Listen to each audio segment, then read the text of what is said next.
At this stage, Republicans could be like, we're just going to nuke Arkansas. And Fox News the next morning would be like, these dumbass libtards are undermining our glorious president's fantastic opinions on nuking Arkansas. Do you understand? How stupid can you be? Who cares about Arkansas?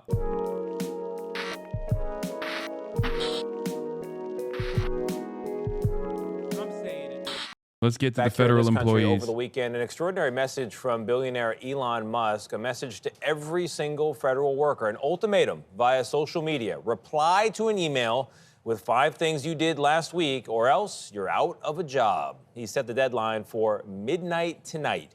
Nancy Cordes is at the White House. We know exactly what she did last week. I can name 5 things off the top of my head. Nancy, good morning. Thank you so much, Shonia. This mass email is now causing mass confusion. Federal workers at the Defense and State Departments, DHS, Intel are among those at numerous agencies now being told.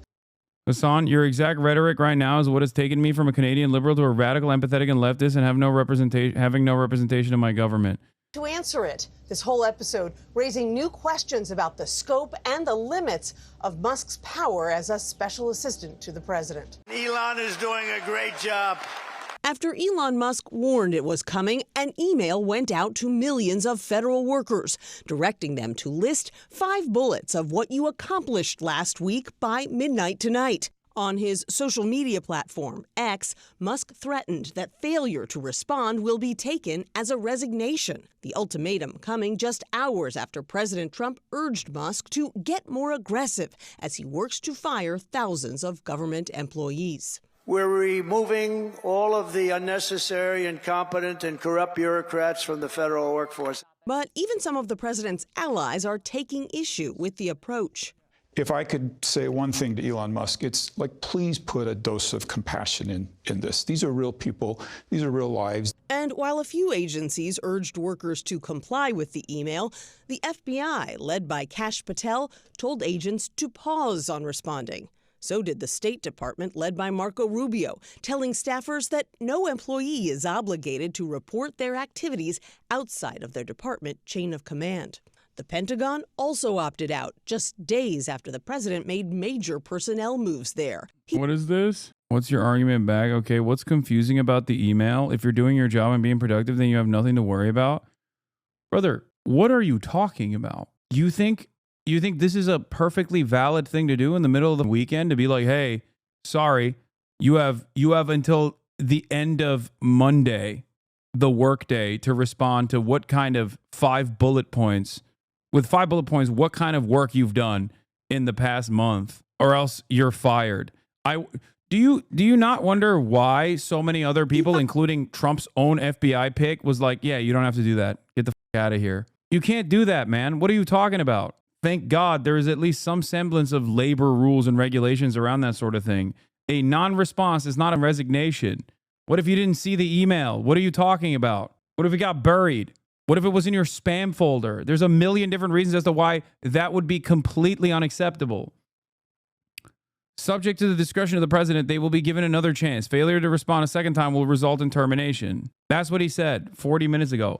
Guy who tweets 138 times a day, by the way. Past week, not month. Okay. Shit, dude. Were you on vacation? Guess what? You're cooked. Were you actually working so you didn't see the email? Guess what? You're cooked. That's not how this works. Also, if you personally think that he is going to scour through all of those emails and not just simply use this as a way to just unjustifiably fire a bunch of other employees, not even fire, consider them to have resigned, you're out of your mind. While traveling for work myself, I overheard a government employee over 6 years talk about the email, how his boss told him to ignore it. Then while on vacation, was then told not to respond to it. Yeah. 3 million federal employees, x 10 minutes of writing, reading equals 57 years. Hasanabi, as a federal employee, this shit is insane. I'm stressed out of my mind about my dog who I got during work from home. For the last 5 years, I have to worry about losing my job. They told us today we could ignore the email. Yeah, most departments already told them to ignore the email, and it's not real anyway. Did you just link a Will Stancil? Megaphonics. Will Stancil? Really? There wasn't a better person? What are we doing here?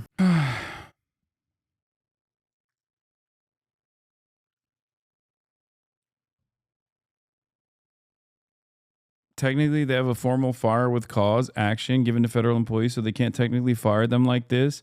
So that's why many are ignoring it. Just made a huge unforced error that's probably going to screw up his Doge project pretty bad, and I'm going to explain how. I mean, this person is permanently yesterday, wrong. He sent an email to the entire federal government, and that email demanded that everyone respond with 5 things they did last week. I didn't even know this is what Will Stansel looked like. They respond by Monday evening. He didn't say it's an email, but on Twitter he said if you didn't respond, you're essentially turning in your resignation and you're going to be fired. This is kind of a classic bad boss thing, making a demand on Saturday afternoon and expecting to be done by Monday evening, on a whim. But the problem here is that the federal government is 2 million people. It's over 2 million people. So you've sent out this email to a workforce larger than the state of Nebraska. And because of this, it's apparent that what he's demanding is completely unenforceable. I mean, first of all, the email address that he wants you to reply to is public. Here it is. If you want to send an email to it right now, listing 5 things you did last week, and throw a wrench into their gears, you can absolutely do that. Not that I'm encouraging it. I am encouraging it. But more than that, who's going to go through millions of emails and decide who's getting fired? Doge has about 30 employees. So if they all read emails all day long, they wouldn't get through a fraction of them. And then you have to match them to government records, see who's actually a government worker.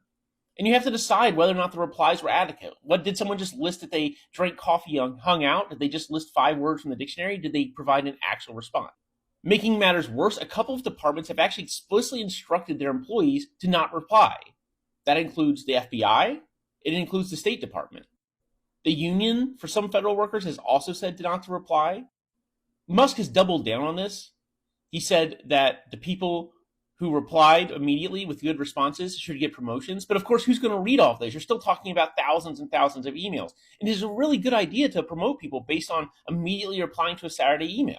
What about people on vacation? What about people who are on maternity? Some people have said AI. He literally he said everything I have said so far, Megaphonics. He brought forth 0 new points. Like, we watched 2 minutes of the 3-minute and 48-second video, and it unironically repeated verbatim every single thing that I have said so far about like why this is impossible to conduct. The sauce is at the end. Yeah, all right, let's see. But I don't think AI really has the capability to read thousands of emails, match some of the employment records, evaluate the content of the emails, and then make hiring or firing decisions. At the very least, you're going to get thousands of errors, and that's going to open you up to thousands of lawsuits. And so here's where this gets really bad for Elon Musk. It's apparent from this that this is a completely toothless demand. And that highlights what Doge is. It is a quasi-agency with very limited legal authority. Up until now, Doge has been able to trample over the federal government because people thought that it had authority. It could come into an office and demand access to records or whatever, and people basically just obeyed. But now Musk has set up a government-wide demonstration of Doge's lack of authority. And what that does is it undercuts that veneer of credibility that the agency relied on. Now people know that if they get a request from Doge, the person they should go to is their immediate supervisor, the one that they are obliged by law to follow. They say, is this real? Do I need to listen to these guys? And usually the answer is not going to be yes. Elon Musk has essentially been acting as a tyrant ruling over the federal government. And if you're a tyrant, the last thing you can afford is someone demonstrating non-compliance with no consequences. But he has set up hundreds of thousands of demonstrations like that in almost every agency in the government. And once that authority is gone, he has no way to restore it. He can go around and beg people to let him in or say, I'm in charge, but they don't know who to listen to. And they'd probably rather listen to their supervisor, who they know, and their agency head, who's in their traditional chain of command, than some random billionaire who just walked in the door. So I think this could be the moment where the thinness and the flimsiness of the entire project begins to fall apart. I've been wrong before. Yeah, you have. Fired the chairman of the Joint Chiefs. This is a good point. I don't know why people are shitting on him because it's Will Stansel and he's like permanently wrong. His number one claim to fame over the course of the past like year and a half was that the cost of living crisis that everyone was screaming about was completely made up. He is the ultimate lib. Like, he has the most like, no, but the graph says there's marginal improvements guy. Okay. Like, it was crazy. And he still to this day refuses to reckon with it either. Like, he does not recognize. He just kept saying it's a vibe session. I don't know. I just, and it's interesting because like, I did think Republicans have a lot of partisan loyalties. And although the Republican attitude towards the economy was slated to improve, it hasn't. 52% of Americans still are saying that they're experiencing a cost of living crisis, that the economy is not doing great. So even after Donald Trump assumed the role, Republicans are still angry. Part of that, a big part of that is the eggs. Why do you hate all liberal content creators when y'all should be united right now? I think they hate me more than I hate them. I don't really think about them at all. I rarely think about them. By the way, I mean, the point of the it's just vibes and people are not experiencing the cost of living crisis that they're definitely experiencing is technically a Republican position. It's just being championed by a liberal because that's what the Democratic Party has become, which is like the Republicans of the 90s, with exceptions on social issues. C.Q. Brown, and the chief of the U.S. Navy, whom Defense Secretary Pete Hegseth once derided as inexperienced and suggested she was only promoted because she is a woman. The president deserves to pick his key national security and military advisory team. Democratic Senator Jack Reed slammed the moves. It's the beginning of a very, very serious degradation of the military and politicization of the military. Trump intends to nominate retired Air Force Lieutenant General Dan Raisin Kane to replace General C.Q. Brown. He'd be the first three-star general named to be Joint Chiefs Chairman. And in another move, last night, Trump announced that conservative podcaster and former Secret Service agent Dan Bongino will serve as deputy director of the FBI under Kash Patel. Second in command at the agency is traditionally a career agent, but Bongino actually lacks any FBI experience. However, like Patel, he has been a fierce defender of the president, Vlad. All right, Nancy, thank you very much. Question about Doge, sir. Do you think that Doge could benefit from more streamlined communications? There was that email telling employees to give 5 things that they've done last week. Agency heads then told people to ignore it, but Elon Musk... about the last email that was sent where he wanted to know what you did this. What the f? Why was I muted? What are we doing when Bongino arrests me? I don't know. I'm just hoping that as a fellow podcaster, he won't arrest me. This week. You know why he wanted that, by the way? I thought it was great. Because we have people that don't show up to work and nobody even knows if they work for the government. So by asking the question, tell us what you did this week, what he's doing is saying, are you actually working? And then if you don't answer, like you're sort of semi-fired or you're fired, because a lot of people are not answering because they don't even exist. They're trying to find, that's how badly various parts of our government were run by, and especially by this last group. So what they're doing is they're trying to find out who's working for the government. Are we paying other people that aren't working? And, you know, where's all that? Where's the money going? We have found hundreds of billions of dollars of fraud so far, and we've just started. We're actually going to Fort Knox to see if the gold is there, because maybe somebody stole the gold. Tons of gold. Some of the agencies... So I think it was actually... There was a lot of genius in sending it. We're trying to find out if people are working. And so we're sending a letter to people. Please tell us what you did last week. If people don't respond, it's very possible that there is no such person or they're not working. Some of the agency heads instructed their employees not to respond because they were waiting on further guidance. But Elon Musk's tweet said a failure to respond would be taken as a resignation. So there's been a disconnect in communications. Yeah. Are you concerned at all about that? No. That was done in a friendly manner. Only things such as perhaps Marco at State Department where they have very confidential things, or the FBI where they're working on confidential things. And they don't mean that in any way combatively with Elon. They're just saying there are some people that you don't want to really have them tell you what they're working on last week. But other than that, I think everyone thought it was a pretty ingenious idea. We have to find out where these people are. Who are they? And we said, if you don't respond, we assume you're not around. And that stands. And you're not getting paid anymore, too. So, you know, we're doing a real job. And we just had a poll come out, I guess the Harvard poll, saying that it's... That's also so funny because, like, how the is Elon supposed to make adequate assessments over 2 million federal employees? Like, it's not like they're saying, like, report to your department head who knows exactly what your job is supposed to be. Like, how is this supposed to work? Yeah, using AI, I know. Brilliant guy. That's surely supposed to work. It's just a way to, it is just, I know they're using AI chat. I know, it's just, what have I told you before? AI only works if you are trying to do a bad job. Okay? AI only works if you want plausible deniability. AI does not work when it's supposed to give you anything accurate. It's just a way to say, oh, we analyzed it. We interpreted all the information that we got through a sophisticated AI product. And, you know, we found out that this random number of people were fired with just cause. Not even fired. Some of them were fired with just cause. Others who did not respond resigned, which is extra illegal.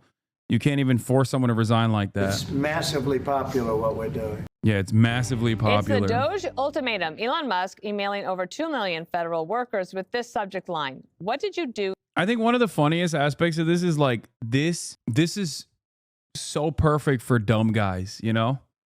Like this type of stuff is so good for the dumbest guy you know. You know what I mean? Your coworker, the coworker conversations that you've had where it's like, yeah, the government's supposed to run like a business. Like, we need a good businessman in charge of the government. Like, and then this is literally the run like a business shit. I don't understand. Why don't they just write 5 points like about what they've done and then problem solved? Okay, what happens when 100,000 employees are still fired, even though they were doing their jobs? Like, you're the one having the conversation, Law? Wait, what do you mean? It's just what's really idiotic about this is like they already did this with the probationary employees. And that led to tremendous problems such as, you know, firing people on the Department of Energy side that were in charge of the nukes, or firing people on the, I believe it was the CDC side or the FDA side that was directly tasked with combating the current avian flu. They had to go back and be like, oops, my bad. We got to rehire these guys. Kaya, no, get back there. I had to get dental work this morning. So unfortunately I didn't get her energy out. That's why she's walking around annoyed. But I'm gonna take her out later, make her roam the streets. Really critical for people to understand. Look at this map. That is a map of where federal workers are who are living in the states that Trump won. Look at that number. It's almost 1 million people. So yes, it's own Washington, drain the swamp, all the things. But the reason why we are starting to see and hear more concern and even backlash around the country, and even from Republican House members and senators, is because these are their constituents. Correct. And I think there's a broader political question here, which is, does the American public at large care about these federal workers? Most people really critical for people to understand. Live in red states that voted for Trump is so stupid. Some of those states are literally like half red, half blue. I mean, it doesn't matter. The point is still that it's not even red states. There's Republicans in blue states that work for the federal government. Like, you are firing Republicans, okay? You shouldn't be firing anybody. It's ridiculous. You should be hiring more people, not firing people. The federal government needs more workers, not less, okay? Last week. It simply asked them to list 5 things they accomplished at work and says not replying by midnight tonight would be taken as a resignation. However, Fox News can confirm that the Office of Personnel Management has told agency heads that they don't need to fire people who don't reply to the 5 things emails, and that the administration will work with the individual departments.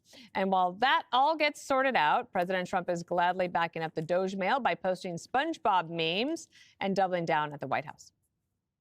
I thought it was great because we have people that don't show up to work and nobody even knows if they work for the government. So by asking the question, tell us what you did this week, what he's doing is saying, are you actually working? And then if you don't answer, like you're sort of semi-fired or you're fired, because a lot of people are not answering because they don't even exist. They're trying to find, that's how badly various parts of our government were run by, and especially by this last group. Musk is also brushing off the backlash, saying this email is a very basic pulse check. But of course, there is outrage. Democratic Senator Tina Smith calling Musk a bad boss and using some salty words to say it. And others in the press were equally outraged. Elon Musk has zero legal authority to fire government employees or force their resignations. These people don't report to Elon Musk. This nonsensical email from Elon Musk acting like we're in kindergarten. It's like an own the libs, make you cry more sort of environment, right? Where both Trump and Musk are performing for the MAGA base. The new Trump administration is reveling in its bare knuckle approach to governing. This is so sloppy. At this stage, Republicans could be like, we're just going to nuke Arkansas. And Fox News the next morning would be like, these dumbass libtards are undermining our glorious president's fantastic opinions on nuking Arkansas. Do you understand? How stupid can you be? Who cares about Arkansas? It should be nuked. It's, after all, free real estate. Once we nuke the entire state of Arkansas, you guys are so dumb. These dumb libtards, once again, getting mad. It's like, what are you doing? They just do not care at all about any of the consequences, dude. I say glass Arkansas now.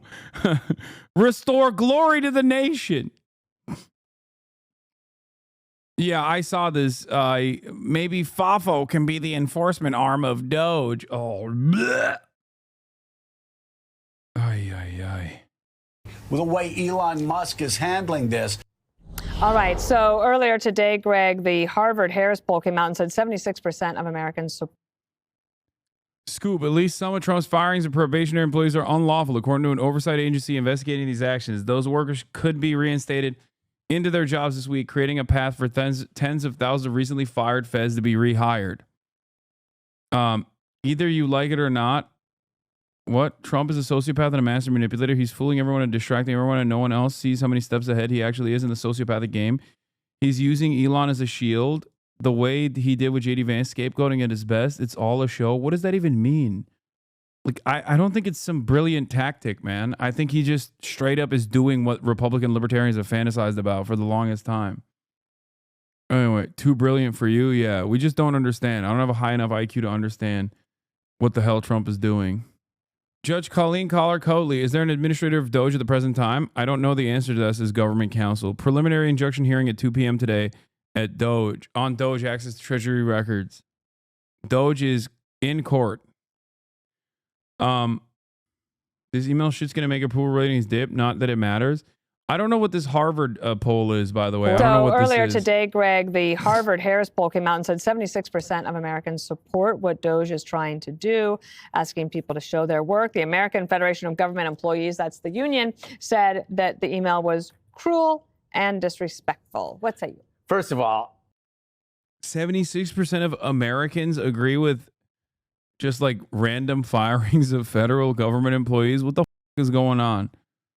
As President Trump's lawyers, the U.S. attorneys, we are proud to fight to protect his leadership as our president, and we're vigilant in standing against entities like the AP that refuse to put America first. Wait, what the The DOJ is not the personal law firm of the president. The Attorney General represents the United States in legal matters generally. Sick. I still think the Republicans are 100% using Musk as a fall guy to go out and do all the unhinged destruction of government they all want so they can eventually throw him under the bus and save some face. Oh, maybe. Wait, where's the... Does anyone have this Harvard poll? I want to see it. I want to see this Harvard poll. Just to recap events here from Steve Morris over at The Recount. A married Republican congressman has been having an affair for a year. That woman called the police and told him he assaulted her and allowed them to listen as he instructed her to lie about her injury's origin. Upon police arrival, she showed them bruises the officers call fresh. The woman recanted her story after being told he would be arrested. The DC police nonetheless sent a warrant for his arrest. The U.S. Attorney's Office today proclaimed itself President Trump's lawyers refused to sign it. DC police said they sent an arrest warrant to Representative Corey Mills to the U.S. Attorney's Office on Friday. It has not been signed, and police said the case was sent back to them for further investigation. Sources say it may never result in charges. Also, Harvard-Harris poll has, at least by my estimation, fallen out of favor in recent years with all the insane shit that they did with Israel. This story is psychotic, dude. What? Trump is going to elevate him now. He's going to be like, oh, dude, you're a spousal abuser? Oh, my God. Let me bring you into the Department of Defense. That's what, yeah, he hit his prereqs. He hit his prereqs for advancement. Anyway, approval and mood of the country. Voters are more optimistic about the direction of the country since the new administration. Country, right track, wrong track. Those who say right track, 124, 10%. Now, holy shit, 71%. Holy shit. God damn. Independents went from 26 to 31%. Like, look at this. 125, 34%. 75%. Democrats went from 52% to 21%. God damn, dude. Republicans are so rabid. I swear to God. The reboot. We already watched this, didn't we? Oh, no, this is a new one. Ruh-roh. Oh, God. Harry Enton. All right, let's see. Not as well received as the original. Economy is currently good or excellent. Look at this. In April of 2017, it was 40%. Look at where we are in February of 2020. Yeah, no shit. He didn't fix anything. Like, this is the one thing you can't really, like, you can't just, like, trans away the problem. You know what I mean? Republicans unironically thought maybe Will Stancil was right. Just half that level. 20%, my goodness gracious, the term one high was 63% of Americans in February of 2020 thought the economy was excellent or good. This 20% we have currently going on right now is fewer Americans. Yeah, this is just Republicans, okay? This is just like the Republicans that are already rich or, you know, have some kind of like upper middle class position. For them, it's like, oh, dude, it's excellent now. Now that the Republicans are in charge, it's excellent. Saying the economy is excellent or good, then at any point during Trump's first term, this is not a good sign, Kate Baldwin. J.D. Vance said last week, you got to give them time, even though that's not what they promised in the campaign. They said they'd bring prices down day one. But what is the view of the future economy then? Yeah, so this is the current economy. How about the future economy? Is the economy getting worse or better? And all I can say is yikes. Yikes. Again, compare it to where we were in the first term at this point, April of 2017, 53%. The majority said it was getting better. How about now in February of 2025? The majority say it's getting worse. 59% compared to just 35% who say it's getting better. Worse is higher now than at any point in Trump's first term pre-COVID. This number, to me, is much more worrisome, perhaps the worst number I've seen for Trump on the economy, because it says even if the economy now isn't great, they also project that it's only going to get worse from here. This is a big yikes. And fold in inflation, just like the general views on inflation. Yeah, okay. So I think the question is, what's exactly cooking here? What is going on? You know, there's this whole idea that Trump was going to bring down inflation, right, Kate? So what are Americans actually saying? You know, are Google searches for inflation going down or going up? They're going up. They're up 123% from February of 2017. And more than that, perhaps even more important, they're up 23% from last month. Americans' fears about inflation are not going away. They are as interested in it as they were by the end of the Joe Biden administration. And the bottom line is they're far more interested in it than they were at any point during Donald Trump's first term. As I said at the beginning, the reboot, the sequel, is not being anywhere near as well received as the original when it comes to Donald Trump and the economy. Let us see. Harry, thank you so much. I mean, this part is whatever. It's not that big of a deal, but when you get to the question in the Harris poll, please help people understand how the questions are phrased. They literally push poll questions. Things like, does the government have waste? Therefore, Doge is helping. Agree. Oh, they did that. Dude, the Harris The Harvard Caps Harris poll is so incredibly busted. They've been, oh my God. In his first month as president, Trump enjoys majority approval of 52%. Do you disapprove or approve of the president Donald J. Trump doing his job as the president of the United States? Okay, that's fine. That's a normal, that's a normal question. Handling key issues has majority approval on immigration, reducing government costs, and returning America to its values. Returning America to its values, 53%. Reducing the cost of the government, 53%. Handling inflation, 45%. Administering the government, 49%. Meanwhile, Dem Party approval has slipped to just 36% of voters approving how they're handling their job. That's not confusing. RFK Jr., Trump, Vance, and Gabbard all enjoy net favorability while perceptions of key Dems are underwater. Now, let's skip. Okay, small majority support giving citizenship of children of illegal immigrants, and over 3 in 5 say the Constitution requires anyone born to be a U.S. citizen, obviously. Besides renaming the Gulf of Mexico, each of Trump's policies tested received strong majority support, especially border security and reducing government waste. Yeah, that's funny. That like the only thing that is pissing off people is renaming the Gulf of Mexico to the Gulf of America. God, Americans are so dumb. Anyway, most voters say the government should hire based on merit. At the same time, it works to prevent discrimination. Okay. So literally how it was. Okay, got it. Okay, so most voters say things were fine the way that they are, even though the Republicans lie and say that they're not that way. Okay, voters are split on whether DEI departments are needed in government or not. 51% say needed. Most voters are satisfied with their 2024 presidential choice. 8% Harris voter who is now satisfied with Trump is crazy. 6% Trump voter who wishes Harris won. Oh, God, we're so cooked. A plurality of voters say Trump's policies will make them financially better off, but also say inflation will increase. Voters are divided on whether Trump will make the world more stable or chaotic. Do you think Donald Trump's actions will unify or divide the country? Divide, 54%. 46% say unify. Do you think Donald Trump's policies will make the world more stable? 45%. Make the world more chaotic? 45%. No effect? 10%. Doge. Now, here is the good stuff. 2 in 3 voters say the federal government's debt is unsustainable, and over 4 in 5 say they should work to balance the budget. This right here is the impact of endless amounts of propaganda. Okay? From liberals and Republicans and conservatives, just constantly talking about the debt. Okay? An overwhelming majority of voters say the government should reduce government expenses over increasing taxes, and a full examination of expenditures is needed. Okay, that's this dogma. Okay. No, don't come to me. Don't come to me. Oh my God. Okay. Do you see this? Hello?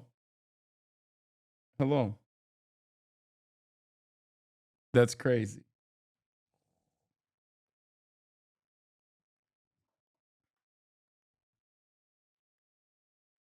That's crazy. He's like, you will pet me, whether you like it or not.